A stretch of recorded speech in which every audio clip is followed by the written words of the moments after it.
Hey everybody, I'm Blake Richmond, and for all you people out there who might like to play ping pong or table tennis, some people call it.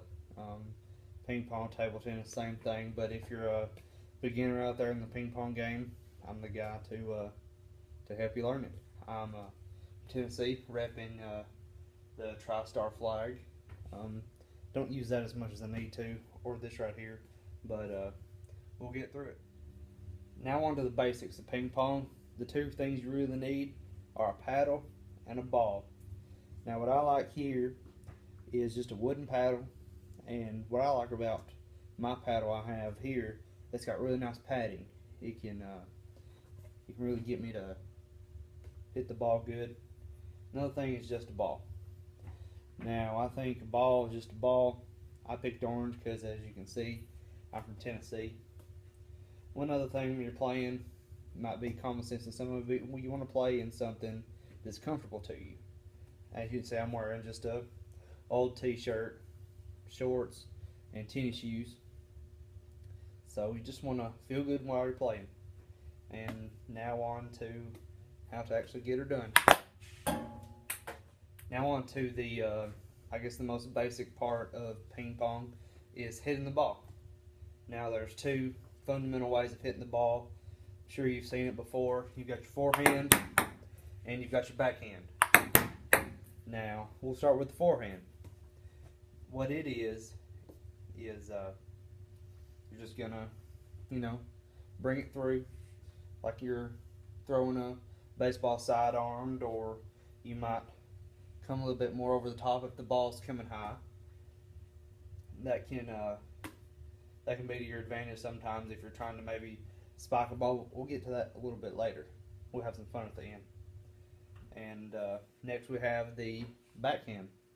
Now me, I'm a natural left-handed person. I bat left-handed, and it comes more natural to me, but to some people it may take a little bit more work. So it's just sort of like batting practice for me, really. It's a natural movement for some. For some, it might need some work. If you're playing somebody that has a weak backhand, you have to acknowledge that and play right to it.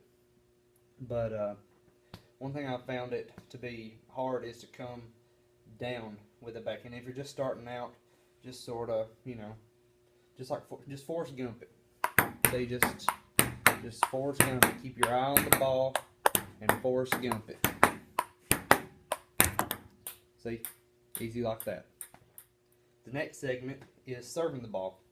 Now, like hitting the ball, there's two fundamental ways you can get a little bit more advanced, but there's the standard normal forehand serve. Now you're always going to want to try and keep an open palm, because if you get more advanced and you play with somebody that plays all the time, they're going to want you to have an open palm.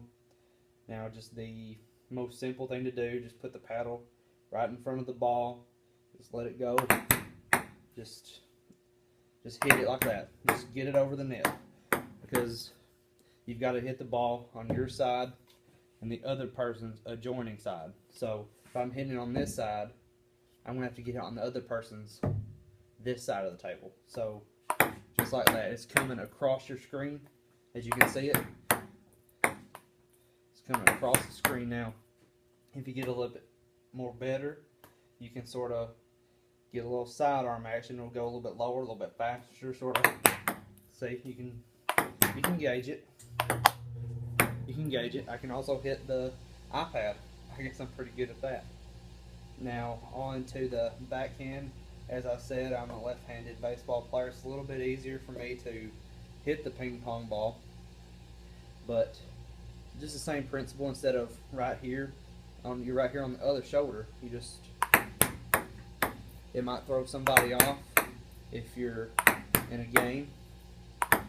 Now, like we did with the forehand going low, with the backhand going low, you naturally get a little bit of spin. And if you can master this, you can really fool some of your friends. You can just sort of right there, and it gives a little bit of spin, a little bit of something that might surprise them. And you can, I mean, there could be any number of ways you could serve. You could tilt it back and just do a little spin serve. See, I can't even catch it on a back spin, but we might get to that in some later lessons if I do any. But that's the basics of serving. Now on to gameplay. What do you do to trick your opponent while you're just volleying back and forth? That's what it's called when you're just hitting it back and forth. I'm volleying with the wall right now. I'm just hitting it back and forth, trying to get it across or trying to get it back to me. What are some ways you can do it?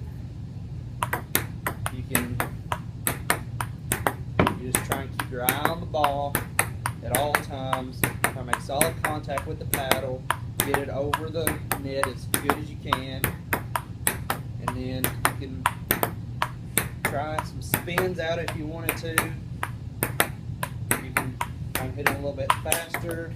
See, if you speed up the pace of play, it might fool the other opponent and you will get a point. Most of the time when you're playing, you play to 11 or 21, you might play by volleyball rules where you have to serve to score, or the way most people play is one person gets 5 serves and there's a point every time the ball is served.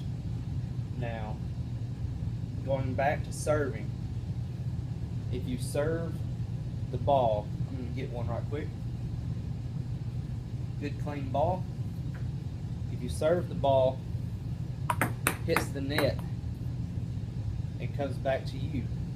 If it comes back to you, not your point.